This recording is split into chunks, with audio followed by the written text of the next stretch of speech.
Forecast First, brought to you by Todd Shore's McClarty Ford. And good morning. Right now, looking out lots of rain, a few embedded thunderstorms throughout the Arctic right now. Visibility is rather low throughout Shreveport Bossier right now. That's all because of the rain, not so much of the fog, although we do have some dense fog for areas south and east of Shreveport where we have not seen rain right now.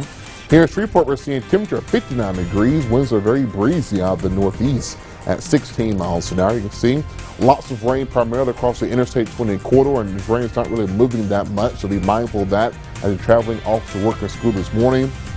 And temperatures over the next couple hours will pretty much hold steady to the upper 40s and the lower 50s, with rain becoming more scattered as we get into the afternoon hours. That's a quick look at your Todd Shore's McClarty Ford Forecast First, and the news starts now.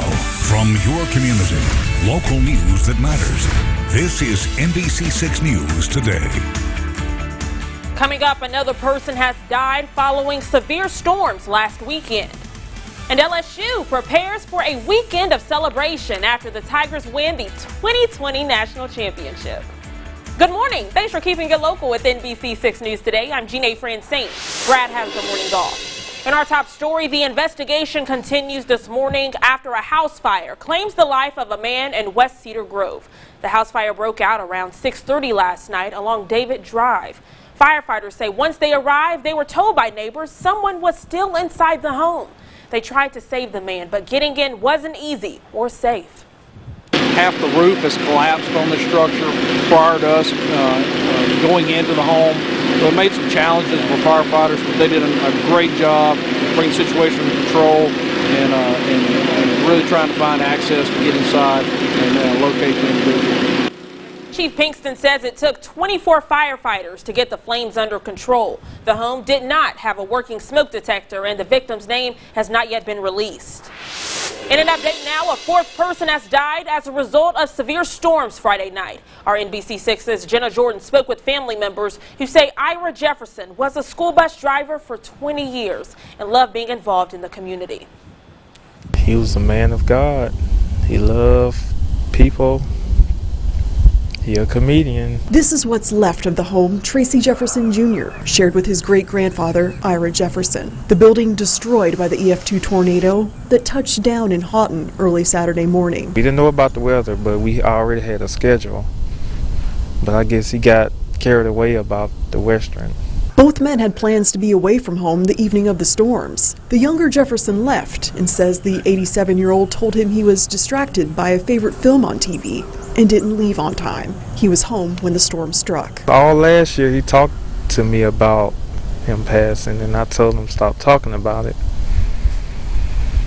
But we didn't know it was going to happen like this. Tracy says his great-grandfather was discovered by a neighbor with extensive injuries. The Army veteran who fought for his country, having to fight for his life. He had bleeding on the brain. He had a cut on his bottom leg. The glass went in there, and his finger, like half of it, got cut off. But Tuesday night, Ira Jefferson passed away from those injuries. His 26-year-old great-grandson now planning to rebuild on the property, carrying on his great-grandfather's legacy. He wanted me to be on his land with or without him. And that was Jenna Jordan reporting there. As of this morning, funeral arrangements for the man have not yet been made. Heading to DeSoto Parish now, where a man pleads guilty to kidnapping and other crimes. The Caddo Parish DA's office says Thomas Ray Beard of Stonewall admitted he attacked and kidnapped his estranged wife in June of 2018. Beard admitted to tying her up with rope and zip ties, then threatening to kill her. He'll spend more than 14 years in prison. Your safety matters, and the Bossier Parish Sheriff's Office now has $14,000 more to help stop drunk driving. The funds come from a Louisiana Highway Commission grant.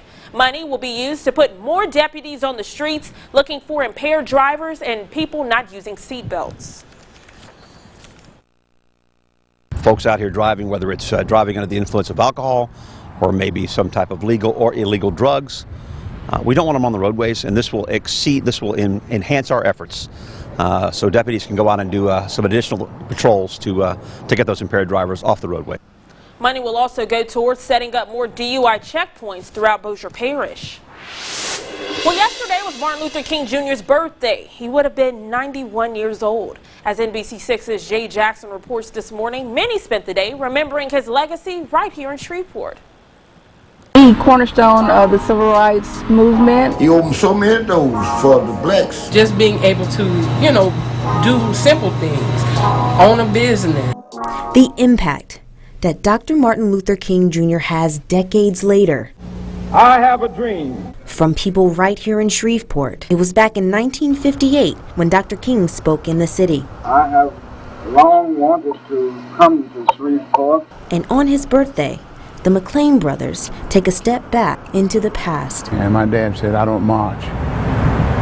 If someone puts their hands on me, Martin, there'll be at least 6 funerals. So King said, well, Mac, you stay here and pray for us. C.E. and Azriel McLean were just children when their father met Dr. King, oblivious to the racism existing around them. I remember going to a office building, and it was so hot, and we asked just for a glass and a swallow of water. Man ran us Hollywood dogs. King made his appearance at Old Galilee Missionary Baptist Church after being rejected by other churches. Rejected due to fear of white retaliation. You had to have backbone, spine, courage, because those were dangerous times. Even the deacons of the church advised the McLean's fathers from hosting Dr. King, but their father never faltered. They burned our church down. He said, well, we'll just build another one. Proud of that fearless legacy, especially as people remember Dr. Martin Luther King Jr. Revolutions are not brought forth by the masses, just a handful of people. Jade Jackson, NBC6 News. Your community matters. Plans are coming together for a championship celebration for the LSU football team on LSU's campus in Baton Rouge. It'll take place Saturday and it's free to the public. Now things will get underway at 11 a.m. outside LSU School of Music. After the parade ends at the west side of Tiger Stadium, more celebrations begin. And if the parade gets rained out, the championship celebration will get moved inside the Pete Maravich Assembly Center. And because of the Tigers' national championship win, today all of the 65 Raising Cane's restaurants in Louisiana will get vouchers for a free box combo.